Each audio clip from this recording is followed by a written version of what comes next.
Les motards sont à nouveau en colère. Ils souhaitent se rappeler au bon souvenir des candidats à la présidentielle. Ils se sont fait entendre cet après-midi à Nancy-Épinal. Avant un départ pour une manifestation à Paris demain, ils dénoncent la politique de sécurité routière pour les deux roues. Styliana Pef, Olivier Bouillon.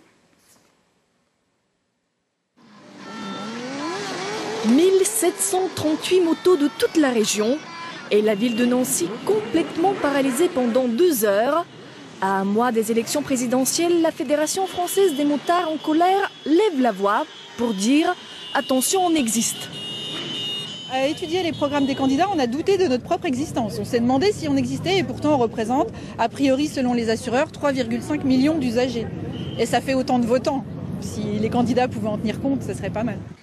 Peser de tout leur poids dans le scrutin électoral est primordial pour les motards, d'autant plus que les nouvelles mesures de sécurité routière leur semblent incompréhensibles.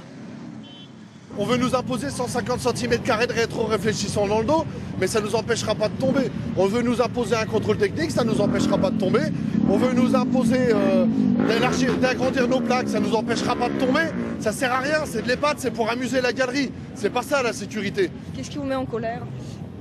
Cette politique basée sur le tout répressif où la seule solution quand un problème est défini, c'est de légiférer et de retirer des points du permis et de mettre des amendes alors qu'il y a plein d'autres choses à faire. Il faut travailler sur le comportement des conducteurs, on peut travailler sur les infrastructures routières qui sont dangereuses. Un courrier avec les propositions des motards a été envoyé à tous les candidats à l'élection présidentielle. Demain, ils se déplaceront à Paris pour une mobilisation nationale.